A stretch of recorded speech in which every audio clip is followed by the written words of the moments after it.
Hello guys, आज हम new chapter chemistry का लास्ट चौथा चैप्टर पढ़ेंगे, fourth chapter structure of atoms. इससे पहले इस चैप्टर में हमने देखा कि डाल्टन के according atoms are individual particle, but modern era, in a modern era that is the last era of 19, we can say that जब हम 19 इरा के लास्ट में थे तो हमको ये पता चला कि एटम्स जो होते हैं इलेक्ट्रोस्टैटिकल न्यूट्रल हैं। कोई न्यूट्रल तभी हो सकता है जब उसमें पॉजिटिव और नेगेटिव पार्टिकल का कॉम्बिनेशन होगा। जितना पॉजिटिव पार्टिकल होगा उतना ही नेगेटिव पार्टिकल होगा, तभी वो इलेक्ट्रोस्टैटिकल न्यूट्रल होगा। जब एटम इलेक्ट्रोस्टैटिकल न्यूट्रल है, इसका मतलब एटम पॉजिटिव और नेगेटिव पार्टिकल से मिलकर बना है। जब एटम पॉजिटिव और नेगेटिव पार्टिकल से मिलकर बना है तो एटम इंडिविजुअल नहीं बल्कि डिविजिबल होगा। इसकी खोज के लिए, इसकी डिस्कवरी के लिए, इस पर रिसर्च करने के लिए कई साइंटिस्टों ने अपना प्रयास किया, जिससे ये कंक्लूजन निकला कि एटम्स के अंदर 3 पार्टिकल पाए जाते हैं जिनको सब एटॉमिक पार्टिकल या फंडामेंटल पार्टिकल ऑफ एटम कहते हैं। और वो 3 पार्टिकल इलेक्ट्रॉन, प्रोटॉन और न्यूट्रॉन है। इलेक्ट्रॉन की डिस्कवरी 1897 में जे थॉमसन के द्वारा किया गया, जे थॉमसन के द्वारा, थॉमसन के द्वारा। और प्रोटॉन की खोज, प्रोटॉन की डिस्कवरी 1886 में होती है गोल्डस्टाइन के द्वारा। बट इन्होंने, यहाँ इलेक्ट्रॉन की बात कर रहे हैं, E for electron, P for proton, N for neutron. But इन्होंने प्रोटॉन नाम ना देकर पॉजिटिव चार्ज पार्टिकल नाम दिया था। उसी पॉजिटिव चार्ज पार्टिकल का आगे नाम चल के पॉजिटिव चार्ज पार्टिकल नाम दिया था, उसी का आगे चल के नाम प्रोटॉन रदरफोर्ड के द्वारा दिया गया। रदरफोर्ड के द्वारा उसका नाम प्रोटॉन दिया गया। जबकि न्यूट्रॉन की खोज रदरफोर्ड ने प्रोटॉन का नाम 1911 में दिया, जब उन्होंने न्यूक्लियस की खोज की। अभी जब हम एटॉमिक मॉडल पढ़ाएंगे तब न्यूक्लियस की बात करेंगे। न्यूट्रॉन की डिस्कवरी 1932 में जेम्स चैडविक के द्वारा की गई, जेम्स चैडविक के द्वारा किया गया। तो ये रहे इलेक्ट्रॉन, प्रोटॉन, न्यूट्रॉन। इलेक्ट्रॉन पर माइनस चार्ज होता है, प्रोटॉन पर प्लस चार्ज होता है, न्यूट्रॉन न्यूट्रल होता है। और इलेक्ट्रॉन पे 1 यूनिट माइनस चार्ज और प्रोटॉन पे 1 यूनिट प्लस चार्ज होता है। So that plus minus equal होने के कारण जो हमारे एटम होते हैं इलेक्ट्रोस्टैटिकल न्यूट्रल होते हैं।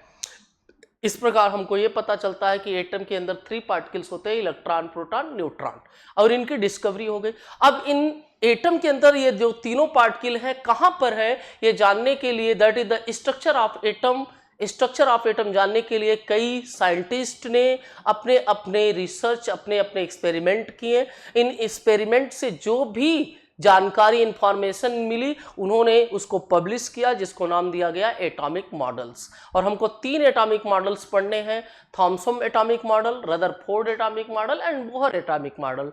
थॉमसन एटॉमिक मॉडल कहता है कि एटम्स आर स्फेरिकल। एटम जो होता है स्फेरिकल, दैट इज द गोलाकार होता है। एटम जो है स्फेरिकल है। एटम का जो पॉजिटिव चार्ज है वो पूरी तरह से इसमें स्प्रेडेड है, फैला हुआ है। जो पॉजिटिव चार्ज है उस के होल मास में, the positive charge of an atom spreaded into whole volume, पूरे वॉल्यूम में फैला हुआ है। जबकि ये पॉजिटिव चार्ज है। कौन सा चार्ज है? Positive charge. जो निगेटिव चार्ज है इस पॉजिटिव चार्ज में जगह जगह पर एम्बेडेड है। एम्बेडेड का मतलब धसा हुआ है, एम्बेडेड मीन्स धसा हुआ है, निगेटिव चार्ज।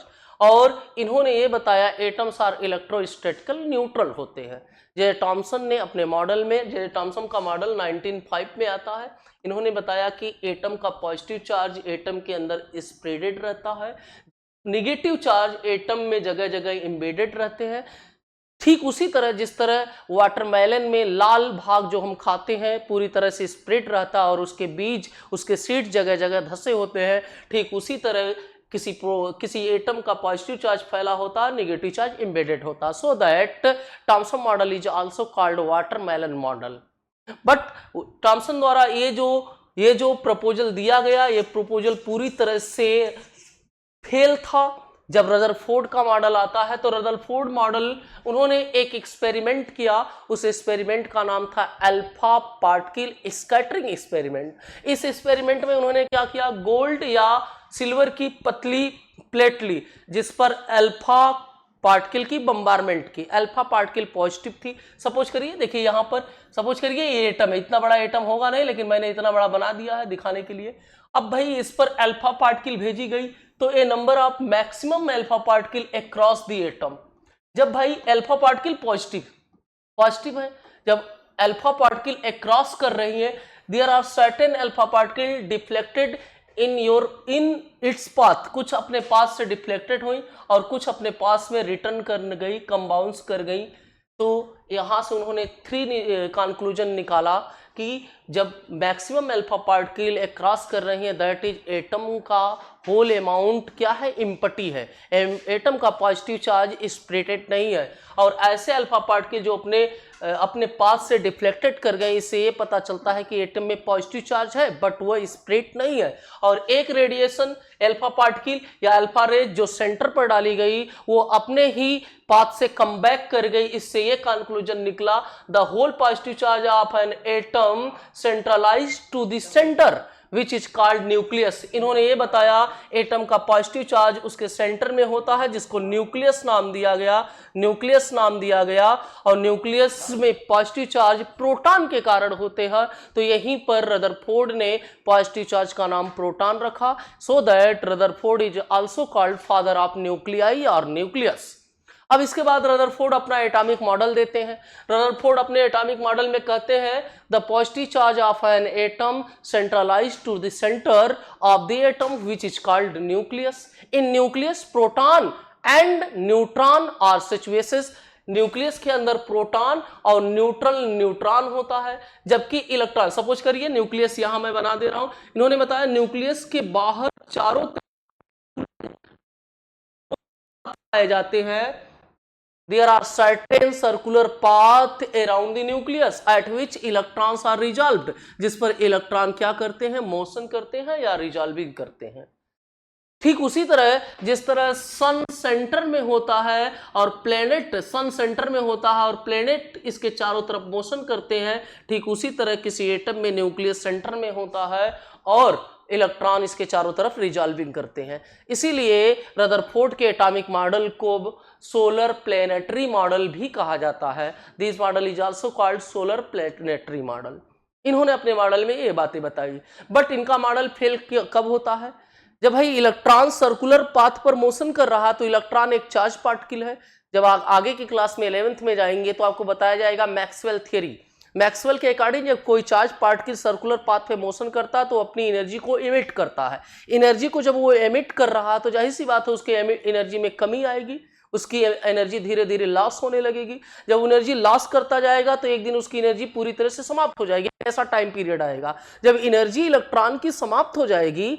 तो electron since also the charge particle, electron motion कर रहा है, एनर्जी एमिट कर रहा है, तो एक दिन जब एनर्जी उसकी लास्ट हो जाएगी तो वो न्यूक्लियस में गिर जाएगा, जिससे एटम की आइडेंटिटी या एटम की स्टेबिलिटी पूरी तरह से डिस्चार्ज हो जाएगी। जबकि ऐसा कुछ नहीं होता है। रदरफोर्ड इस बात को बताने में असफल, दैट इज द फेल थे। So that Rutherford does not explain the stability of the atom.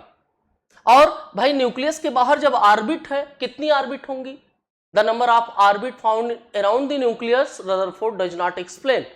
और किसी ऑर्बिट में कितने इलेक्ट्रॉन होंगे रदरफोर्ड ने ये भी बात नहीं बताई। सो दैट रदरफोर्ड का मॉडल फेल इसलिए हुआ कि इन्होंने एटम की stability, number of orbit, number of electron in any orbit explain करने में असफल, दैट इज द फेल थे। इसके बाद हमारे सामने आता है बोहर मॉडल।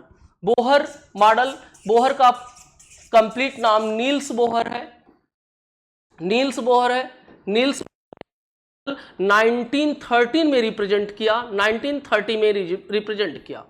उन्होंने बताया कि न्यूक्लियस के बाहर जो रदरफोर्ड में डिमेरिट्स थी, दैट इज द फेल्योर था, उसी का इन्होंने एक्सप्लेनेशन किया। इन्होंने कहा एटम स्टेबलाइज इसलिए होता है क्योंकि एटम का जो न्यूक्लियस वो पॉजिटिव चार्ज बियर कर रहा ड्यू टू प्रोटॉन और इलेक्ट्रॉन निगेटिव चार्ज बियर कर रहा, तो दोनों के बीच में इलेक्ट्रोस्टैटिक अट्रैक्शन फोर्स अप्लाई होता है जो एक दूसरे को बांधे रखता है, एक दूसरे को कैच करके रखता है, जिससे इलेक्ट्रॉन न्यूक्लियस में गिरता नहीं है, जिससे एटम की स्टेबिलिटी डिस्ट्रॉय नहीं होती है। दैट इन्होंने स्टेबिलिटी का एक्सप्लेनेशन दिया। सेकंड पॉइंट, इन्होंने ऑर्बिट की बात की। इन्होंने बताया न्यूक्लियस के बाहर a number of infinite orbit possible है।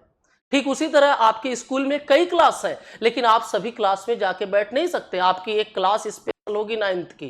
ठीक उसी तरह एक इलेक्ट्रॉन न्यूक्लियस के बाहर a number of infinite orbit जरूर है, लेकिन इलेक्ट्रॉन सभी ऑर्बिट में मोशन नहीं कर सकता। इलेक्ट्रॉन उसी ऑर्बिट में मोशन करेगा जिसके लिए उसके पास डेफिनेट एनर्जी होगी। इसके बाद distribution of electron in the orbit, इन्होंने distribution of the electron in the orbit के लिए इलेक्ट्रॉनिक कॉन्फ़िगरेशन दिया। Electronic configuration means the distribution of electron in the orbit is called electronic configuration.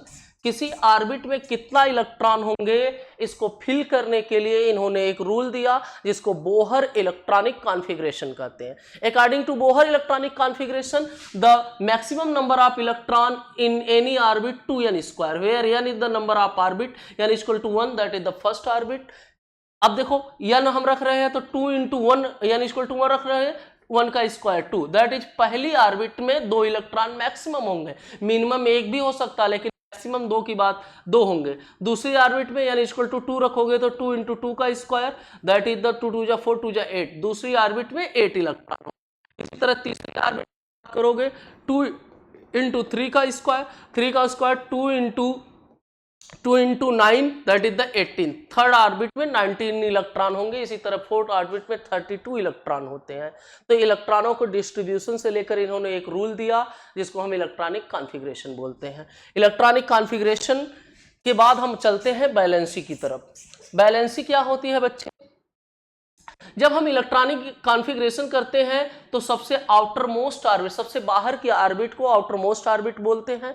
Outer most orbit में किसी भी element के यही electron हो सकते हैं, या तो 1 हो या 2 हो या 3 हो या 4 हो या 5 हो या 6 हो या 7 हो या 8 हो। इससे ज्यादा इलेक्ट्रॉन किसी भी एटम के आउटर मोस्ट ऑर्बिट में 8 से ज्यादा इलेक्ट्रॉन नहीं होंगे, उससे पहले की ऑर्बिट में हो सकते हैं।